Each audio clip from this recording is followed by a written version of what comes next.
I wasn't getting the kind of respect that I wanted or the support that I wanted from family and friends. Because, when your income is inconsistent, it shows. And then I didn't feel like they believed in me. Yeah. So that day when I lost my job at Sprint, and I said, God, and I was making $45,000 a year. Mm-hmm. That's what I was holding on to with a bachelor's degree in finance and business administration.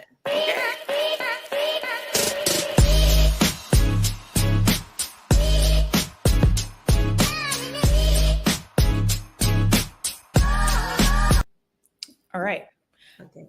Okay. All right. So, hey guys, I have Shundal on today. We're just going to have a conversation just about her journey. She's a real estate developer. She's an agent, she has a broker. She wear a ton of hats. Okay. She's also based in Georgia. She's also a part of my private community.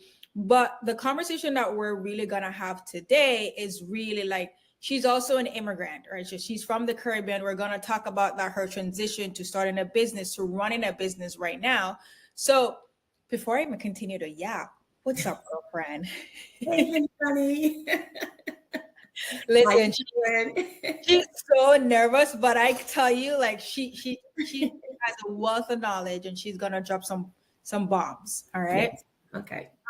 So I think one of the things that I like is that we have similar background. And we were having a discussion the other day, just talking about how our backgrounds with being an immigrant, how that affect our mindset with starting our business and all of that. With that, can you share, like, what was your journey like coming from the Caribbean to getting to the States and starting that company? Mm-hmm. Well, when I came to the States, I came to Atlanta, Georgia, to actually go to college, to the Georgia State University. Yeah. So that's where I started. I would culture shock. Okay. The first couple of years, it was culture shock. One of the words that I had to learn that I didn't know very well was discrimination. I didn't know that word. That word wasn't one that was, in my community. So that was, again, a culture shock that I went through. And I just came not thinking anything of it, didn't have any plans or preparation to open up a business. My goal and my mom's goal at the time was get your education, bring your butt back home, and get a job at the bank. Because that is the perfect job. That was the instruction, okay? Because you sure you could get a job at the bank. Yeah. And that was the goal, actually. And what happened was, while I was in Georgia State doing finance, was my major, studying finance and business administration. I had a friend who was in real estate and decided, I'm going to hang out with her while she show homes. Yeah. And it was just, at first, there's the idea of going into a house and seeing the house and seeing how people live and comparing, what you see versus where you came from, because having AC on 24 hours a day was like a treat. Oh, yeah. You come where you have the ceiling fan, the door open, and you waiting for some of that breeze to blow.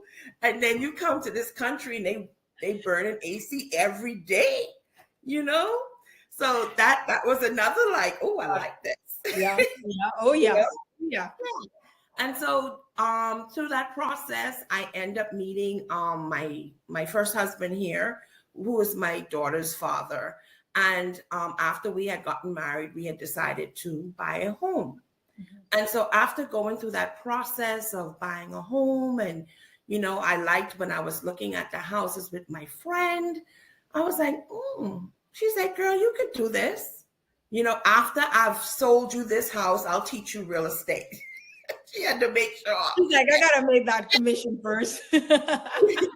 And believe it or not, that's how it all started.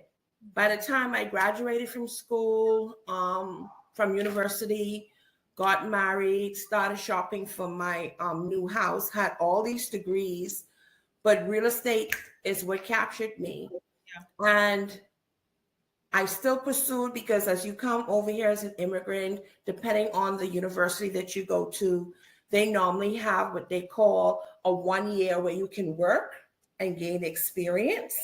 Yeah. So I end up doing my 1 year at Hewlett Packard and got my 1 year experience using my finance degree. And on the side, I was doing my real estate. I was learning about real estate. I was doing my thing. And I became a real estate agent. But I still didn't feel comfortable going full-fledged. Why do you think? Why was that though? Well, number one, I knew that I was still an immigrant. Mm-hmm. I knew that, we have the Social Security card cannot work without INS permission. Yeah. But there was this fear of, I don't think I could do this on my own. There's a comfort with a check every 2 weeks. Mm-hmm. That was comfortable for me. Yeah. But let me tell you, when God have other plans, ooh, honey, for God's plan. Listen, okay. So, well, and then I went from Hewlett Packard to Sprint, and we got laid off. Mm. And I heard this voice say, use what's in your hands. And I was like, what is in my hands? I can't do hair. I cannot do makeup. I'm thinking all this other stuff. And he was like, your hands. Use what's in your hands. And so the only thing I had in my hands was real estate. And I remember I prayed and I said, God, if you can help me, if you can show me that I can do this on my own, because at that point in time, I got laid off by Sprint, and then I could not find another job because I was still looking for employment, and they wanted you would have to get a sponsor. And so this was during the time when they started doing what they call e-verifying. Oh. So maybe you would have been able to get bypassed before under the radar. That wasn't happening. So you're approaching your job search from, hey, I need a sponsor. Yeah. So I saw myself going in this circle, and I just broke down one day and I was like, God, I need your help. And I heard it again, use what's in your hands. Well, the only thing that was in my hands was my real estate license, and you can operate as a business by getting your LLC. And, some brokers allow you to work under your LLC. So they're paying the LLC versus paying you directly. So that is the route that I took, and I got started. And how did you know to go the route of structuring your agent as your real estate business as an LLC? Where did you go? Who told you this information? I have a friend back then. She was one of the top hairstylists in the area. Yeah. And what does she do all day? She fixed women hair all day. And those women were judges, lawyers, real estate investors, real estate agents, you name it. And as she's fixing their hair, what are they doing? They're talking. And shit, girl, guess what I learned today? Girl, guess what you could do? Shundal, you're a smart girl. I know you could do this. And that is how I was able to gather my information with her help, as well as me doing some legwork myself, because entrepreneurship runs through my family. Every sister has their own business and works for themselves. This isn't just something that I just got. We all have the bug, and you can see it throughout the whole family. And I think we all got it from my father. So basically, it has some genes to do with it as well. I was about to say, did you feel with your siblings and your father, did you feel that pressure to be okay, I have to do this? Or as you said, it was just like that bug, or you didn't feel obligated? I want to hear that backstory. No, it's not that I feel pressured that I had to do it. It was the other way around for me, because I have a mother that grew up in a 9-to-5 job. You work for where you need to go. So for her, grasping the idea of working for yourself and not having nothing to fall back on was kind of scary. So for me, it was me trying to maintain a job to please everybody else. When deep down inside, I knew I wanted to fly. But I felt like I wasn't getting the kind of respect that I wanted or the support that I wanted from family and friends. Because, you know, when your income is inconsistent, it shows. And then I didn't feel like they believed in me. Yeah. So that day when I lost my job at Sprint, and I said, God, and I was making $45,000 a year. That's what I was holding on to with a bachelor's degree in finance and business administration. Okay. Ooh. And for us coming from the Caribbean, our family is like, girl, you made it. Yes. And you're here like, oh no. I'm like, no, it got to be bigger than this. You know, that you have a job, it's paying you every 2 weeks. Shundal, what more do you want? Yeah. You understand what I'm saying? You can plan and like my mom will say, find you a nice little house. And be content. Yes. You know? Be comfortable, settle. Yes. Yeah. Yes. So it was the opposite, me trying to maintain a 9-to-5 job to please everybody else, knowing that I was unhappy, wanting to walk in that entrepreneur lane, but also fearful because I didn't know how to balance the cash flow of things, if that make any sense. But my first year, unemployed, unable to find a company to sponsor me, I made $75,000 that year after I got laid off doing real estate. Wow. And that was the first year. That's just me. I made $75,000. No one gave me any leads. I found my own leads. I worked from referral. I made $75,000 that first year after getting laid off from Sprint, which was almost double what I was making while I was employed at Sprint. Ooh. And I was like, okay, God, if you can honor this, I will be consistent. And the second year, I made $150,000 doing real estate just by myself.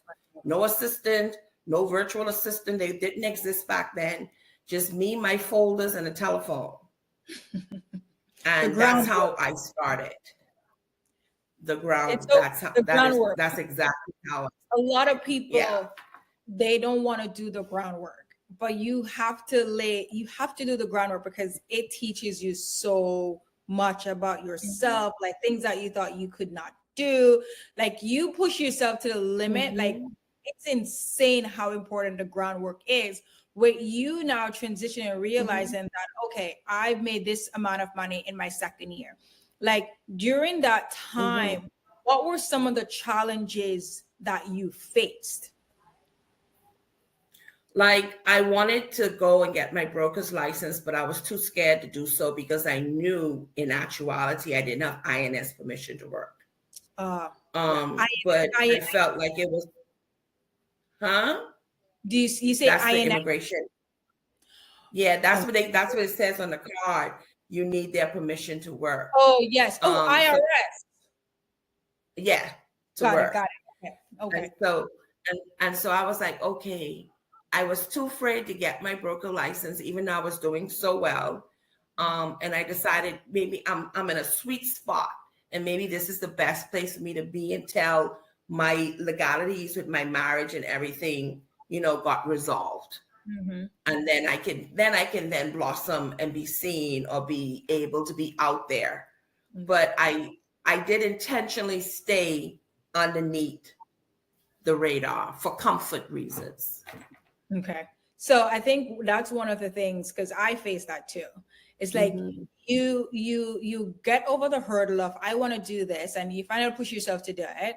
And then you're like, okay, I'm going to take this step, and then boom, another roadblock. And you're like, oh, I really got to sit down and wait, because there are just certain things that are just out of your control. And I think for a lot of immigrants starting this journey, you're going to have a season of waiting. And it's one of the hardest season ever, because you have that drive and you want to go and like, all right, finally, I believe in myself. I can do this.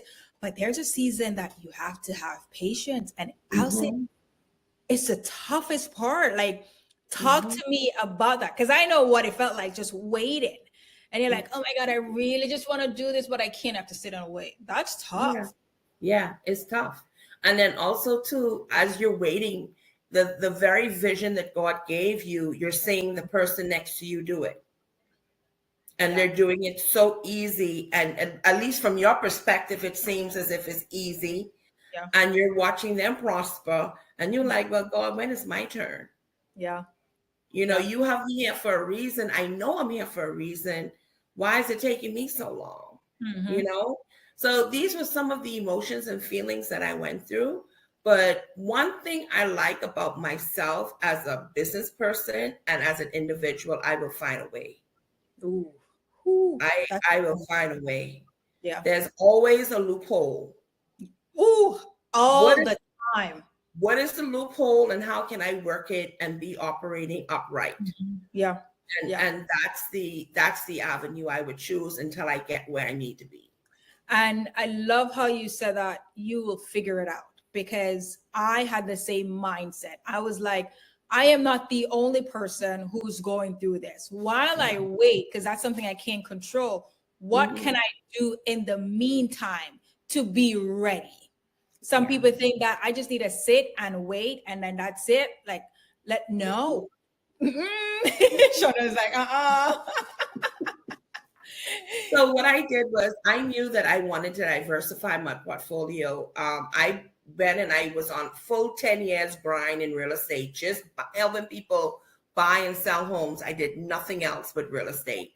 I didn't have a part-time job. I didn't do no extra job. I worked my real estate.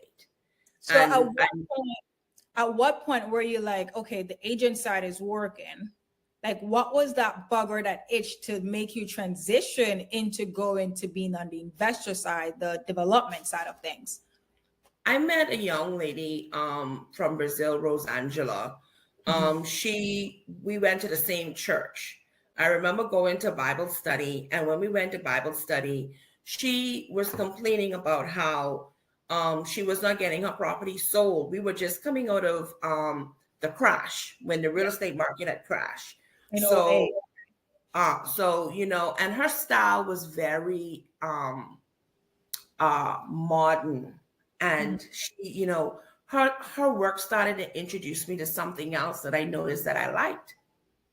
And she had about 4 or 5 lots, and she's like, I can't get this house sold, and I don't know what to do. You know, she was asking for prayer during the Bible study. So I walked up to her and I said, hey, I sell real estate.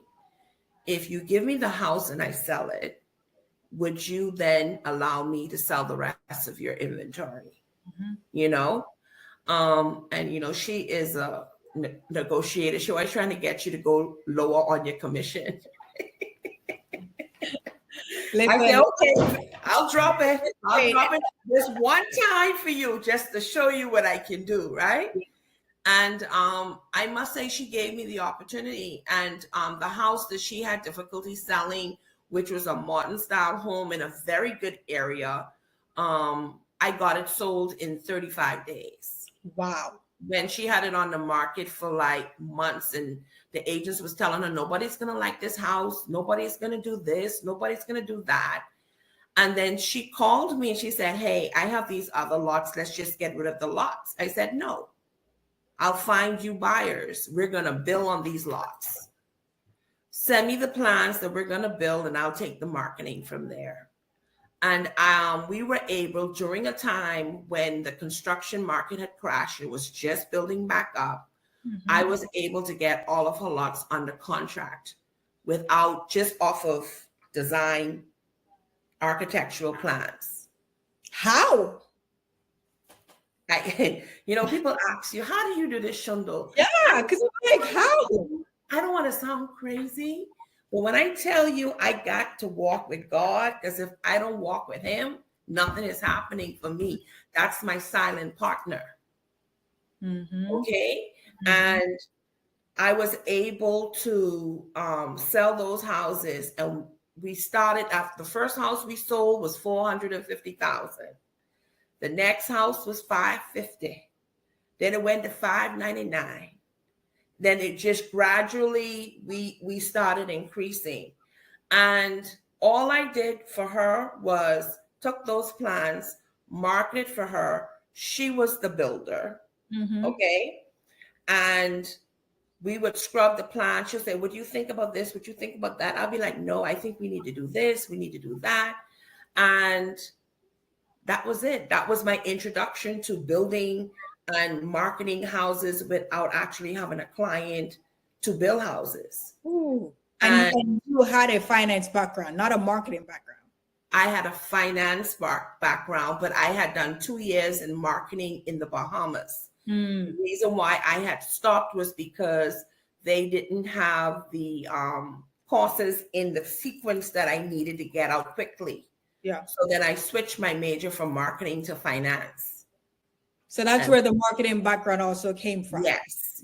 Got it. Okay. Yes, because I have an associate's degree in marketing. See, there you go. I was like, how did you get these clients? There has to be some backstory. And not just saying, you guys, like, you don't have to have marketing background. There is a scale or something that you learned in a previous job that can help you, especially if you're in sales. That's also pretty good. Like marketing background is it for me. That's why now I'm so good with marketing, with email marketing and trying to find extra social media, because I have that background and that's all I've been doing. So I think there's so many different skills that we learn throughout our journey, even at school, where you think may not even apply to you in the future, but it will, because let's look at it now. You did finance. Now running your own business, you are going to take all those things from finance to apply it in your business. So let's talk about cash flow. I don't think none of us like talking about cash flow. And no, I in this business that I'm in right now, to be honest with you, I think that's one of the most difficult processes that I'm trying to manage. Yeah. One of the things, and that's why it's good to kind of network and talk to other builders. We have another builder associate that we do business or partnership with. And he had mentioned to me, he said, Shundal, we need to stop pulling money from one project to help another project when things aren't going the way we want it to go. And I said, I agree. I think that's the road that I'm on right now, because we kind of always having to peel a Band-Aid and fix something. And then our cash flow is affected in the process of doing so. Yeah. I am constantly looking. I know what I need. I'm just trying to figure out the dynamic on how to get there, because there's so much information out there, but half of it is not even good or right. And or it's just surface level info. Like you hear the word cash flow and you think, okay, cash flow is just money I have laying around, or it's just what goes in. We sometimes confuse cash flow with profit. But it's when you start running a business and you realize that you need operating cash, like money sitting in the bank, that can you use to cover your monthly expenses. If something happens, you have that money. So sometimes you have 10,000 coming in, and we always think that 10,000, let's go pay off this debt. But it's all about how can I use this 10,000 to properly allocate it, use it correctly for the right things, the priority things, but still not operating negative where I'm, as you said, pooling funds from somewhere else or going to debt. I think that is super hard to navigate. Yeah, and I think another thing too, my walk, there was a conflict because my spiritual walk was telling me, oh, you don't operate in debt. Dave Ramsey, you take all those classes. I want to be debt free. Yes. I'm going to blah, blah, blah, blah, blah, blah, blah. Okay. I am not going to speak against nothing that he's teaching, because I think his teaching is good for the 9-to-5 employee. But if you're going to be an entrepreneur, we have to learn how to operate in debt. Yes. And leverage. We have to call it good debt, and we got to figure out how to leverage that debt. Yeah. And that is where I had the the moment. And I remember telling a friend who was trying to open a clothing store, I was like, you can't go to your friends that work the 9 to 5 job to get an advice. No. They're not going to understand. You have to go to an entrepreneur who's going to tell you you're going to feel the pain. This is what you're going to go through, but you need to go, you need to borrow. Yeah. And that's the thing too, like even when you do get the debt, it's like, how can I manage this debt so I'm not over leveraged? And I think these are things that are hard to navigate. But as you said, like once you start being around people who is doing the same thing that you're doing, and you can ask for advice, you don't have to figure things out on your own at all. You know, and I think that is a tough part. You are definitely correct. Man, I think for me with cash flow, it was fully understanding how important it is to keep track of my spending for my business, how to separate that from my personal, like we've had a conversation about this, how to truly manage the capital as well as best as we can to save, to operate it and stuff like that. So I think, how did you like figure that part of it out? Well, to be honest with you, I'm still figuring it out. I have to be truly transparent, because it started off with that $75,000 that I made when I went on my own as real estate. I was always short. I was always calling a friend to borrow. I have a friend. I'd be like, girl, I need you to keep $1,000 petty cash available just for me, for when I need to call you. Okay. I used to tell my girlfriend that I need you to just have 1,000 petty cash on the side for when I need you. So when I call to borrow, you'll get your money back, but I need to borrow right now. And that's the thing. I think sometimes too, like we don't have enough cash flow and we're like, let's borrow all this money. But then we need to have a plan to pay it back. And you're just gonna keep borrowing and borrowing. But what happened was, I noticed, and when I made that first 75,000, I remember I was always short, and I was like, God, what is it that I'm not doing? What I'm not doing right? And the thing is, the friends that I'm borrowing from, I couldn't tell them. I realized I was making more money than they. So there's something that you're not doing right. Right. And so then that's when I learned. We had this equation whereby we're taught pay your bills, right? So, you have your $100 that you made, you have your bill. Let's say your bill is $100, right? So we're we don't want to be in debt. We go and we pay, you have your little $100, you pay off the whole bill for $100. And then we have to figure out what to live off afterwards. That's the wrong equation. What I learned was you take 20% of your money to pay off your bills. The whole idea is you don't need your stuff shutting down so that you could then have to pay a higher amount to get it reactivated, to get it back on and all that stuff. And then you should have that other $80, something to go to watch your food, something to maybe to watch your movie, maybe something else to go and take yourself to get your feet done. And then you may take that $30 and put that in savings for next month, just in case. Something. But we didn't know any better. We just was taught pay your bills. So as the money's coming in, I'm paying the bills. But then when I'm finished paying the bills, I don't have no money for grocery. Yeah. So it's like you're on a hamster wheel. Yeah. Until I realized, Shundal, you're looking at the equation wrong. Flip it. Instead of taking a small percentage to live off, take a small percentage and balance and manage your bills. It's called managing your bills. Managing bills. And then have some aside for yourself, because what's the enjoyment of working so hard, but you can't even treat yourself to a dinner? Yep. And I want to touch on this, and I want us to go deeper into this part of the conversation, because we you find a lot of immigrants when we come here, it's work, work, work, 24/7, 365. And then we just have this mentality that you shouldn't have fun. You should just be working, but then you're working and all your money just go in bills. So it's like you don't see the money. So you're like, okay, I need to make more money. So you add more hours to it. And then, okay, now I don't have money saved up for emergency because what? We're on a hamster wheel just going around and around. And I think that is a cycle that is so hard to break, which makes you even feel guilty for taking a break sometimes, or being intentional, like, okay, just an hour or a day is just going to be me. I'm going to spend on myself. Okay, I also want to save $10,000 for emergency funds.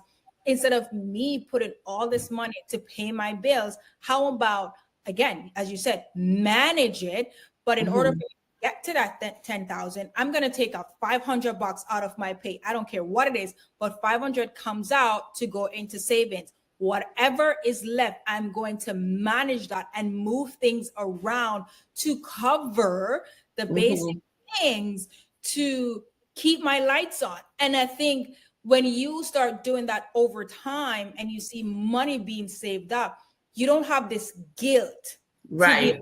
All I'm doing is working. No, you're being strategic with your income and you feel good, but okay, I can see some of my money in savings. I think that cycle, it is so hard to break. Yeah, I agree with you. It's easier said than done. You're going to fall on your face sometimes, but I believe in getting back up and, doing a reset. And the thing about it is, I feel like I'm a person that I know the weaknesses in my business. I know where we're short. I know what we need. Yeah. I'm constant researching to find, because one thing I realized, there's always the answer out there. It's just how you just have to navigate through all the, excuse my expression, bull to get to the right answer. But I know that the answer is out there. So I'm constantly researching, going on Zoom meetings, listening to what people have to say. People are like, oh, you can get working capital. Be careful of those business working capital. I'd be like, what are you calling me for? I'm a construction company. Your product is designed for a grocery store. Yeah. Where you have cash coming in and out constantly in a day. How do you deal with someone where the money is lump sum and you may not see another lump sum for another 2-3 months? And then that's when I realized that's why our company wasn't marketable in terms of getting the kind of working capital that we need, because guess what? You, who may have $200 coming in every week, seems less risky than me that may have $200,000 coming in every month. Yeah. Because your 200 is more consistent than the 200,000. Right. Yeah. So I was like, oh, it's easy. Just divide that by 12 months and you'll get an eye. No, they don't do that. Yeah. So now I'm back on the drawing board. But the crazy thing is, like you said it, like, I think we're always learning. And the more you level up is the more you realize that you don't know everything. One, right. You always have to be around people asking questions and trying to research things.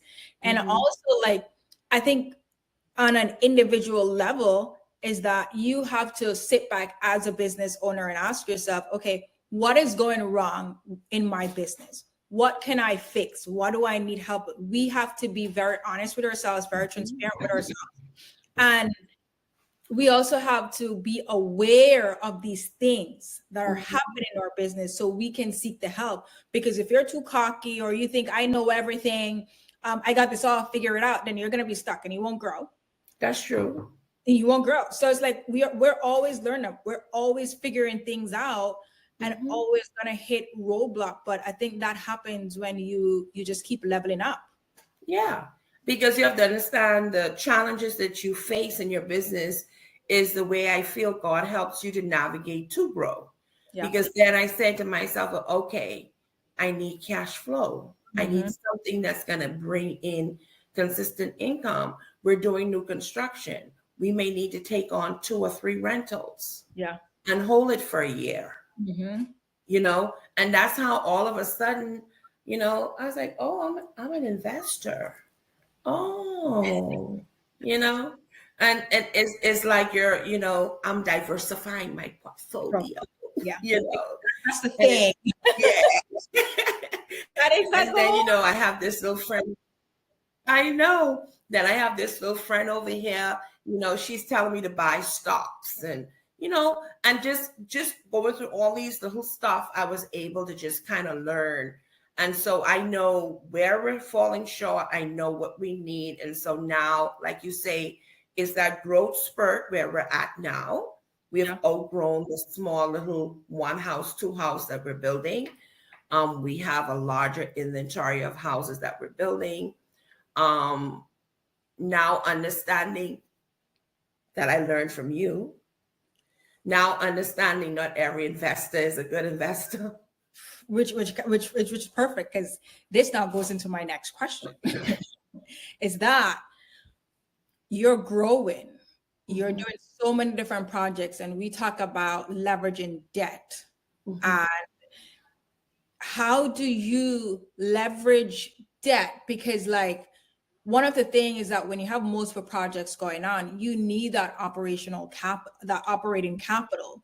And sometimes to leverage that debt and make sure you have enough money to meet payroll, cover expenses, unexpected expenses, because that happens when you own real estate or going through projects.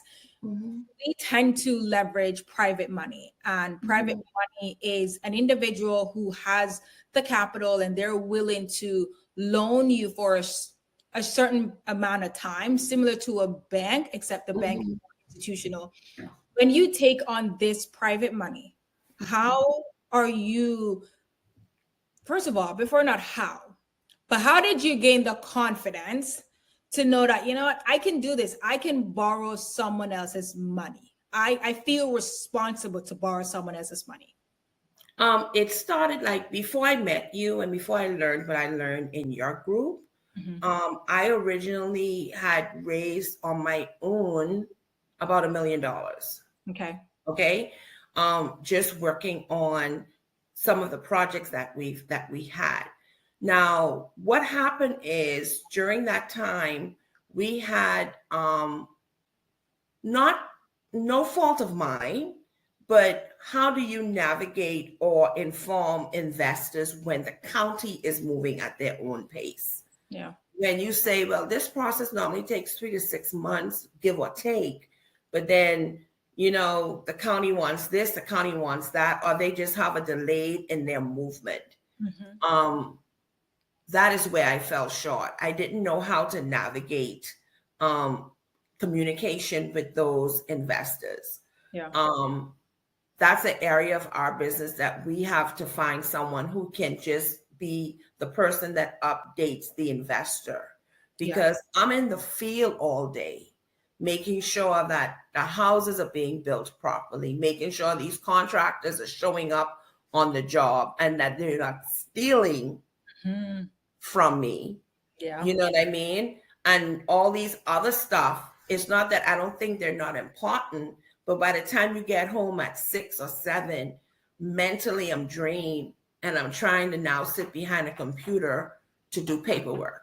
That investor relations is very crucial. So that investor relation is very crucial. And I feel that I dropped the ball in the beginning because I did not know.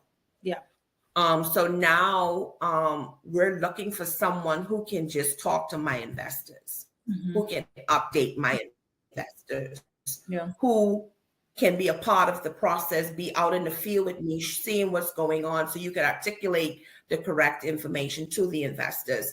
I realize that that's an important part of the model that I've dropped the ball on, and is currently, as we speak, trying to get that redesigned so we can be better in that area. And so you raised $1 million. Well, how much did you raise? But I didn't know I raised $1 million until you put me on Monday. See, that's the thing. I didn't know until I went on Monday. When you What? when you gave the challenge and you had sent the framework for our PML business, Mhm. I said, okay, I know this is going to help me see the investors that I need, but I wanted another platform showing all of the deals that we had, so Yeah. I'll know, you know. So I kind of put in the money that I had raised from other people, and I could not believe it. I didn't know it was $1 million Yeah. Because we're not keeping track. because I wasn't keeping track. It's like you're just trying to get this money to keep the projects moving, Yeah. that I wasn't paying attention to what I was actually getting. Yeah. In my mind, I knew how each person was getting paid, but I didn't have a spreadsheet per se where that showed me all of the money against all of the projects. Oh, yeah. Yeah. And that's when I sat back and I was like, hold up now. I did this on my own with just friends and family. My sister contributed heavily with that as well, because there's a lot of her people too. Yeah. I was like, okay, now I need to learn a better way to manage them, because when the projects don't go as they should, how am I going to protect their money? Yeah. What am I going to do to protect their money? Yeah. You know? And after we had the conversation, we said not all investors are good investors, I had an investor reach out, a guy who was willing to give some private money, and I knew how to pitch. I said, if you're looking for a drug deal, I can't help you. I can't. This is not a quick fix process. Yeah. Yeah. This is construction. We built up from the ground up. 6 months to 12 months is my goal. Sometimes it don't go as I plan, but this is the only security I can give you. Yeah. We have so much ongoing projects that if one falls short, I know I can put you somewhere else. Your money is protected. Yeah. That's the only thing I can offer. Yeah, that's the only thing I can offer right now. And I think when I said that, it gave him the true risk. So your risk is time. That's gonna be, wait. yeah. So don't give me nothing that you need in 6 months. Don't give me nothing that you need right away. But if you're willing to be patient, you will see the return on your money. Your money. And it's so funny because a lot of people at the beginning, you're like, I've never raised private money before. But when you look back and you look in how many persons who trusted you, friends and family, and gave you their capital, and you deploy that and you gave them back, that's you raising money. Because we always think that we need to raise this money from a private individual, or not even private, like an institution, my bad. And then, but if we don't keep track of things, like you won't feel confident that, okay, I did this, I can do this, I can go to the next level, because you're not seeing it. That's why with a lot of business owners, they tell you metrics are super important. Track what you're doing, because that's the only way you can make strategic decisions to improve. But if you're just going with the flow, then you won't be making strategic decisions to grow your business as an entrepreneur. Like That's true. Yeah. Like metrics is so important. I think that's why when I got the Monday, I was like, wait, that gave me the confidence. And when I hear people talk about, oh, I've raised $10 million, it's the difference. 10 million, like, is that just, people with money, or did those people give you the money? Yeah. That's a big difference, because that's a big difference. If it's that money, you can be like, okay, I definitely raised 10 million because investors gave me that money, and that is a total of it. If you don't, that was money that was put in my account. Exactly. Here's the proof. And if no one want to tell you, oh, you're a liar, whatever it is, you can show it, because I have the proof. I am tracking my metrics. And I think that's what that helps you to transition sometimes when you're moving from a solo entrepreneur to now, okay, I'm thinking as a business. I am now running a business. I need to make strategic decision for my business. And that is that's where you want to get to. Yeah, I agree. Oh man, see, and now after that $1 million, Uh-huh. how much have you raised after that? I'm not gonna lie. A lot. Well, the funds that I've raised, and the reason being is I feel safe in your group. Mhm. I must say. And I've Full kept. disclosure, guys. Full disclosure. I did not ask her to say any of this. No, she did. Okay, Because so I was on the internet. I've gotten scammed before. We've gotten scammed where we've lost money before. yeah. So it's like, I don't know if there was someone in your group I had posted and say, hey, I'm tired of getting scammed on here and I'm trying to get connected to the right set of people, right? And I said, when you say private money lender, I'm looking for the individual, not the institution. There's a Yeah. difference, right? And there was a lady that responded and she said, you need to join this group, which was your group. And that's how I got invited into your group. And I was so excited because I was like, I'm around like-minded people. This is what I'm looking for. And they're real, and you can tell the ones that's in it because they're consistent. And if you have questions, you can ask. Sometimes it works out, sometimes it doesn't, but I feel safe. Yeah. I feel safe in your space compared to what I had experienced out there. But since being a part of your group, we have raised 300 and something thousand. Mm-hmm. Yeah. Not to With mention your the help, deals of course. we've done. Yeah. Not to Yeah. mention the deals we've done together. Yeah. That doesn't include, that's what I say, with your help. Yeah. That is what we have raised. Yeah. Yeah. And together we've done deals. And I think what I like is that, as you said, like in this space, there's gurus and there's good gurus, there's bad gurus. I don't consider myself to be a guru, but I always said that in this space of private money, it's money and it's very risky. And I think when I got in, there was surface level information. I'm very detail oriented. I need, tell me everything, because that's just how my brain works. If you tell me everything, that will give me the confidence to go out there and add my twist, my flavor to it. And I think I always said, like, if I get into the space of sharing my knowledge, I want to give details. Like, this is exactly what I did. I'm not going to tell you this is what ChatGPT says, or Right. like what the internet says, because that time AI wasn't that popular. Yeah. I wanted to share things that I have done. And I could say, this is what worked for me. Here's exactly what I did. Take it, add your own twist to it, and go out there and raise money, because I realize private money is everywhere. But what we overlook is it takes time to build that relationship, and no one wants to. Yeah. No one wants to do that. So before, like, I have one more question, and it was like, if you were like, and this is the typical cliche question, but if you were starting over today, right? What's one money mistake that you actually have two questions, but what's one money mistake that you would avoid?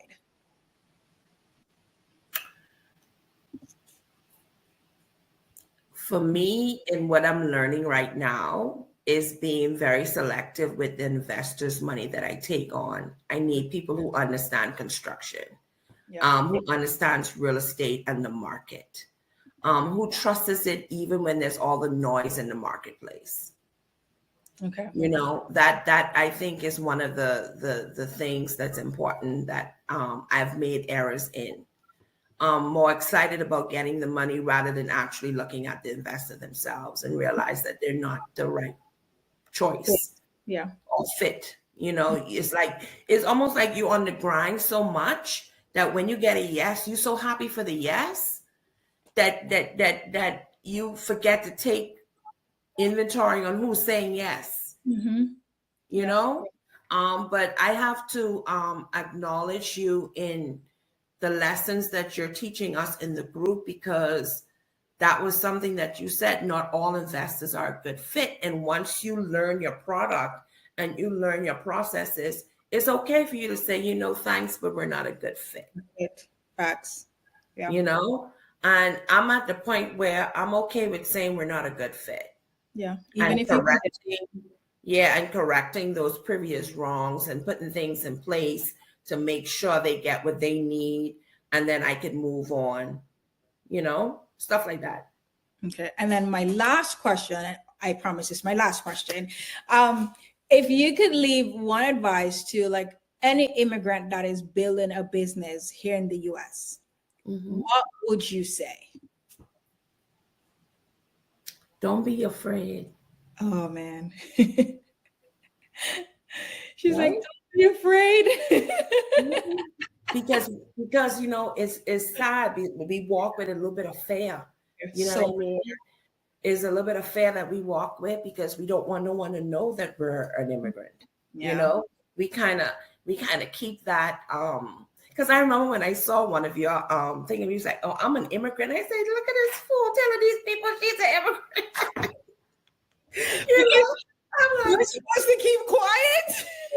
Right. And I was like, oh my God, that is bold. And then when one day you were talking, and I was like, that's true. That's your brand. You're bold about it. And you're standing on it. And you're saying, this is who I am. And this is how I did it. And I was like, okay, Shundal, what are you afraid of? Yeah. Yeah. Do it. I would say, I agree with you. It's like, do it scared. Do it scared. Yeah. There's something about the immigrant mentality. Like once you everything that you have in your home country and the fact that you came to the US, you came here for a reason, for a better way of life, better financial, what do you call it? Opportunity for you. Because where you're from is who you know. That's it. It's who you know. You walk in a room in the Caribbean and they want to know who your mama is, and they're wrapping you up based on where your family financial level is, who your mommy is, who your daddy is. You walk in a room in the States to make a deal, black, white, or indifferent, right? Does the deal make sense? Yes. They don't care who your mama is. Yeah. Okay, how are you going to repay this? When are we going to receive this? It's all about the deal. Yes. And so that it made me more confident because it was like you were being respected for what you would bring to the table. You weren't being looked at as who your mama was. Yeah. Or who your dad was. You know what I mean? Because I remember being in the Bahamas with a little boutique store selling out of my clothes and needing $10,000. When I think about the amount of money that passes through my hand now, and notice that back then, all I wanted was $10,000 to overstock my inventory because I was selling out. The bank saw that I was selling out. You saw the sales coming in, and they told me straight up, "No. Do you have $10,000 to put up for the $10,000 that you want to borrow?" I'm like, well, gee, if I had the $10,000, I won't be here. Listen, what are you talking about? I think they're just so old school with things, like way too old school, and that's what I love about private money too. Like people are looking at, as you said, how's my money protected? And I think just coming here, you have the opportunity to start on a clean state, build your own network of people, build your own business. You create your own narrative of how do you want to sell yourself. But at the end of the day, like you just have to show up. And as you said, don't be afraid. And even if you are, just still put yourself to put one in front. Yeah, do it while being afraid. Just put one foot in front of the other, and then worry about whatever happened next. And you'll be surprised. You're like, this is what I was afraid of. Okay, I can do this. And another fear is gonna pop up. But listen. But no, I think it's one of the reasons, like, I really created this channel. I remember I was fearful too, like even when we were buying. Oh, I lost her. But in the meantime, until she comes back. Can you hear me? Okay, I'm hearing you now. Go. Okay. I remember too, even like fearful too in hearing the prices of things. I don't know if you had that experience in your investment journey. Like I was so comfortable asking investors for $50,000. Yeah. Like 50,000 was a comfortable number. Mm-hmm. And then you got these deals where you now need 350,000, 500,000. Like, how do you go from 50,000, now I have to ask these people for this kind of money? Like, no, but you're trying to get this 32 acres of land. That's $3 million, ma'am. How are you supposed to get it? $50,000. With just asking for 50K. So it's like, how would it be? Yeah. Yeah. Yeah. For me to get to this next level, I gotta like up my ask, and it's gonna be scary because now, as you said, you're gonna get that 500,000, and you're like, oh, I got that 500. Now the next level up, you gotta ask for $1 million, $2 million. You're gonna have fear because you've never done it. Like, you've never done it before. Of course, you're gonna be afraid, but do it scared, man. Do it scared. Oh man, my love. This was really good. Let me see if she comes back because she froze. Okay, I got her back. Okay, perfect. Shundal, like, how can persons reach out to you? Like, which social media platform are you most active on, and how can they connect with you? They can connect with us on Instagram under Mount Olive Homes. We also have our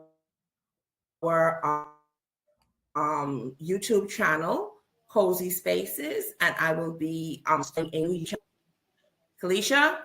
Yes, I'm here. You're back? Okay. Okay, perfect. All right, here. I'm going to say it again.